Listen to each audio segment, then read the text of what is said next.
दोस्तों बिहार में जो है 12वीं पास के लिए शानदार भर्ती निकल के आई है, जिसके बारे में हम सारी जानकारी समझेंगे। इसमें जो है आपका क्वालिफिकेशन क्या लगने वाला है, आप आवेदन कैसे कर सकते हैं, आपका कितना रुपया लगेगा और आपका क्वालिफिकेशन क्या लगने वाला है, सारी जानकारी स्टेप बाय स्टेप सारी जानकारी बताएंगे। वीडियो अगर अच्छा लगे जरूर लाइक कीजिएगा, अपने दोस्तों के साथ शेयर कीजिएगा। तो सबसे पहले हम नोटिफिकेशन के जरिए समझाते हैं। ये जो है नोटिफिकेशन है, इसमें जो दिया हुआ बिहार सरकार के लिए जो है बिहार सरकार तकनीकी सेवा आयोग के द्वारा जो है ये जो है नोटिफिकेशन जारी किया गया है। ये किट संग्रहकर्ता के पदों पर जो है नियुक्ति हेतु जो है विज्ञापन जारी किया गया है। अब जो है इस फॉर्म को भरने के लिए आपको इस वाले वेबसाइट पर आना है, यानी कि ये जो वेबसाइट है इस पर जैसे आना है। उसके लिए जो है आपको बताएंगे कैसे फॉर्म भरना है। आप जो है 5 फरवरी 2025 से लेकर के 5 मार्च 2025 तक जो है ऑनलाइन आवेदन जो है कर सकते हैं। इसमें सारी जानकारी बताएंगे। आपका एग्जाम कैसे होने वाला है, रिटेन एग्जाम होगा कि सीबीटी एग्जाम होगा, वो सारी जानकारी बताएंगे। आपका क्वालिफिकेशन क्या लगने वाला है वो सारी जानकारी बताएंगे। आपका डॉक्यूमेंट क्या लगेगा और डॉक्यूमेंट में क्या क्या लगने वाला है सारी जानकारी बताएंगे। और आपका फोटो जो है कौन सा टाइप का लगेगा, आपका जो है कितना सैलरी रहने वाली है, वो सारी जानकारी आपको हम बताएंगे। फिर जैसे ही आप नीचे आते हैं, यहाँ पद का नाम दिया हुआ है, किट संग्रहकर्ता के लिए जो है दिया हुआ है। वेतननामा जो है 5200 से 20,200 दिया, यानी कि आप मानिए 25,000 प्लस ही आपका जो है सैलरी रहेगा। ये जो है 25,000 प्लस ही आपका सैलरी जो है रहने वाला है लेवल 1 की वैकेंसी अति वेतन के लिए। और यहाँ पर दिया हुआ है अनिवार्य शैक्षणिक योग्यता जो है इंटरमीडिएट है, यानी कि 10+2 आप पास होना चाहिए साइंस से, यानी कि साइंस वाला ही इस फॉर्म को भर सकते हैं।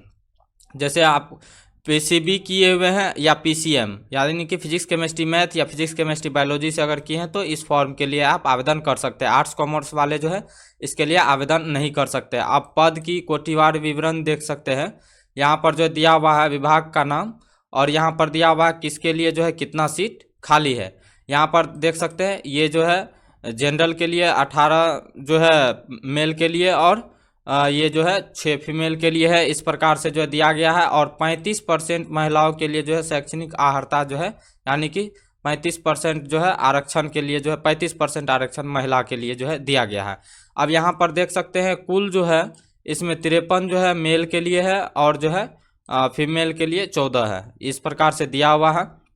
आप अपने अनुसार देख लेंगे, जो भी आते हैं कैटेगरी से उस कैटेगरी में देख लेंगे कितना वैकेंसी है।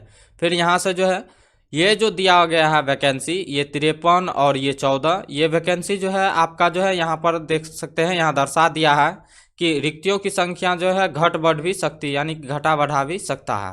तो ये ध्यान रखिएगा। अब आपका आयु जो लगने वाला है ये 1/8/2024 से जो है काउंट किया जाएगा। न्यूनतम आयु 18 वर्ष होना चाहिए और अधिकतम उम्र जो है जनरल के लिए अनारक्षित के लिए 37 वर्ष और अनारक्षित महिला के लिए 40 वर्ष जो है दिया गया है। पिछड़ा वर्ग अत्यंत पिछड़ा वर्ग के पुरुष एवं महिला के लिए जो है 40 वर्ष इस प्रकार से जो है दिया गया है।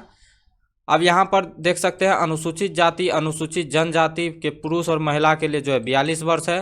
आयोग द्वारा जो है आपका जो है ये जो काउंट किया जाएगा, एज जो काउंट किया जाएगा वो आपके मैट्रिक के सर्टिफिकेट के अनुसार जो है आपका जो है ये डेट ऑफ बर्थ जो है जोड़ा जाएगा।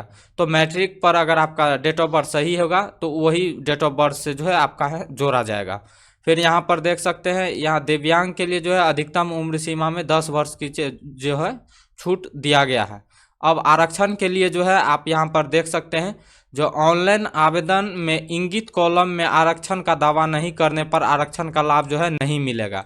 यानी आप जो ऑनलाइन फॉर्म भरिएगा तो वहाँ पर जो है आपको कॉलम मिलेगा आरक्षण के लिए। अगर उसमें आप टिक नहीं लगाते हैं या उसमें अगर आप नहीं भरते हैं तो आपको आरक्षण का लाभ नहीं मिलेगा। अन्यथा आप जो है फॉर्म भरते टाइम ये ध्यान रखिएगा, जो अगर आप आरक्षण लेना चाहते हैं तो उस कॉलम को जरूर भरिएगा।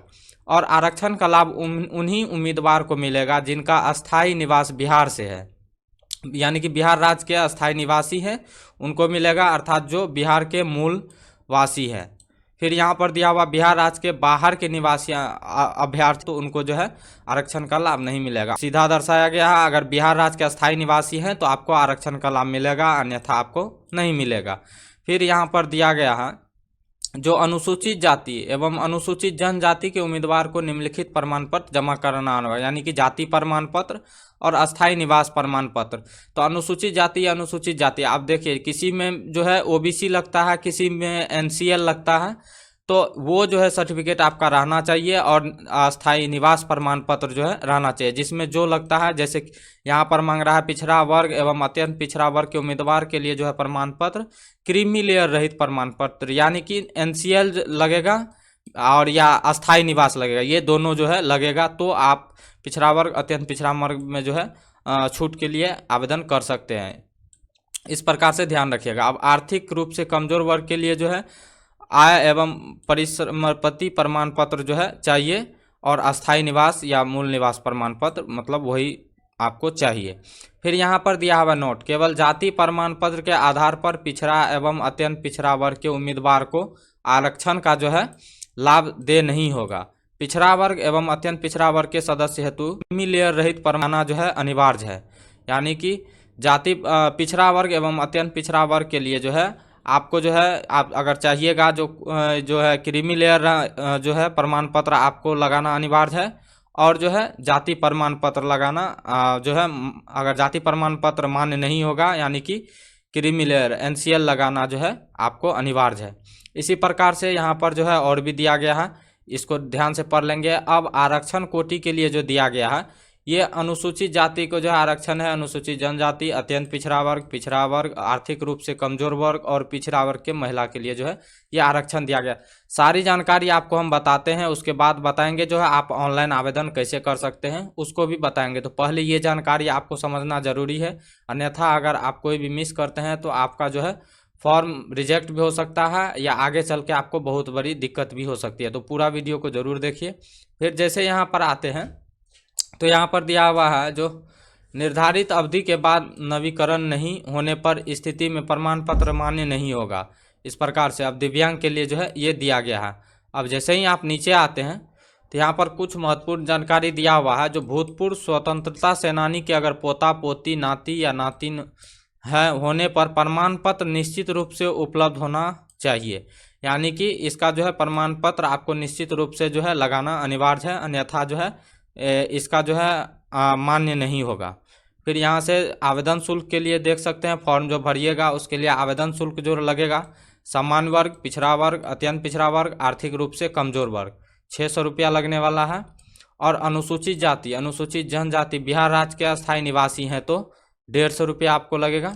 और आरक्षण, आरक्षित और अनारक्षित वर्ग के महिला उम्मीदवार बिहार राज्य के अगर अस्थायी निवासी हैं तो 150 रुपया।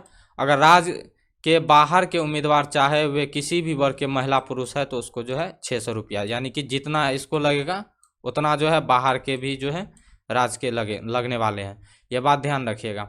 अब यहाँ पर जो है अभ्यर्थी द्वारा आवेदन शुल्क जो है ढेर सारा माध्यम से लिया जाएगा, जैसे debit card, credit card, internet banking, UPI के माध्यम से जो है ऑनलाइन मोड से ही जमा किया जाएगा। रसीद की प्राप्ति यहाँ पर देख सकते हैं सुरक्षित रखना है। अगर पेमेंट में कोई भी दिक्कत आती है तो उसका जो है जिम्मेदारी आपको जो कम से कम 48 घंटा जो है आपको वेट करना है, तो ये बात ध्यान रखिए। जो 48 घंटा जो है आपको वेट करना, अगर पेमेंट फेल होता है या पेमेंट कट जाता है, फेल हो जाता है, तो ये बात ध्यान रखिएगा। अब यहाँ पर देख सकते हैं चयन प्रक्रिया के बारे में दिया गया है, जो यहाँ पर दिया गया कीट संग्रहकर्ता के पदों पर नियुक्ति इंटरमीडिएट स्तरीय प्रतियोगिता परीक्षा पर आधारित पर होगा, यानी कि इंटर के जो है सब्जेक्ट पर जो है आधारित होगा। अब यहाँ पर नोट जो दिया हुआ है, निर्देशालय स्वास्थ्य सेवाएं में जो दिया हुआ है, परीक्षा में जो है जीव विज्ञान यानी कि पीसीबी, फिजिक्स केमिस्ट्री बायोलॉजी और गणित, फिजिक्स केमिस्ट्री मैथ, ये दोनों स्ट्रीम से जो है आपके क्वेश्चन जो है रहने वाले हैं एग्जाम में।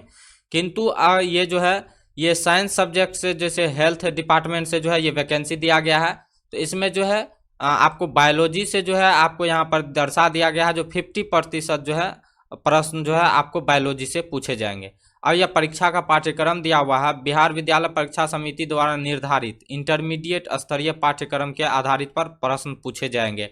आपका जो है इंटरमीडिएट के जो है क्वालिफिकेशन के अनुसार जो है आपका क्वेश्चन रहने वाला है। और प्रतियोगिता परीक्षा में प्रश्न पत्र में कुल 100 प्रश्न होंगे, ये जो है सभी प्रश्न बहुविकल्पीय वस्तुनिष्ठ प्रश्न होने वाले हैं, यानी कि आपका एक क्वेश्चन पे 4 ऑब्जेक्टिव, एक क्वेश्चन रहेगा और 4 ठो जो है ऑप्शन रहेगा चूज करने के लिए। इस प्रकार से जो है आपको क्वेश्चन बनाना है और टोटल 100 प्रश्न जो है रहेंगे।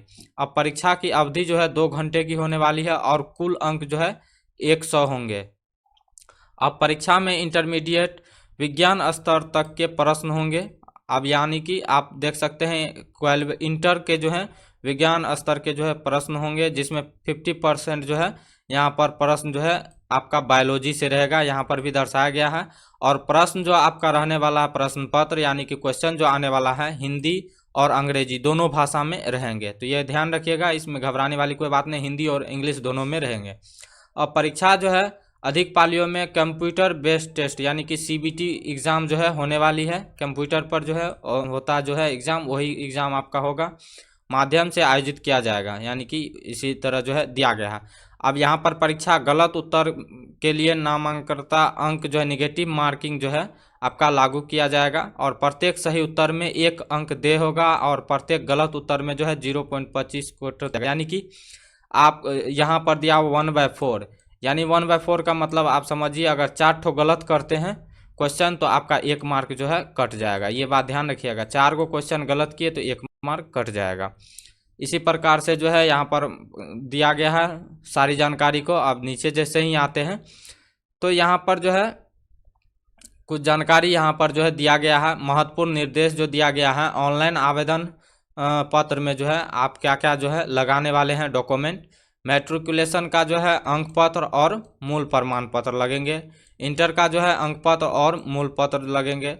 जाति प्रमाण पत्र, अगर जाति प्रमाण पत्र आप पर लागू होता है, जाति प्रमाण पत्र या जिसमें एनसीएल या जिसमें ओबीसी जो भी लागू होता है वो आपको लगाना है। अस्थाई निवास यानी कि निवास प्रमाण पत्र लगाना है।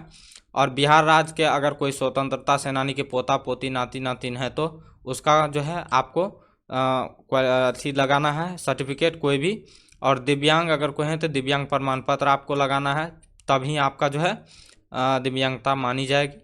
इसी प्रकार से जो है फ़ोटो वोटो के बारे में सारी जानकारी दिया हुआ है। जैसे ही नीचे आते हैं तो यहाँ पर कुछ और भी जानकारी दिया हुआ है। जो आवेदन द्वारा ऑनलाइन आवेदन में सभी प्रविष्टियाँ सावधानी से भरी जाएगी। भविष्य में आवेदन में किसी प्रकार की परिवर्तन या सुधार मान्य नहीं होगा। यानी कि सही से आप अगर ऑनलाइन फॉर्म अपने से भरते हैं या किसी साइबर कैफ़े वाले के पास से जाके भरवाते हैं तो ध्यान रखिएगा, जो थोड़ा ध्यान से जो है भरिएगा, कोई गलत नहीं कीजिएगा।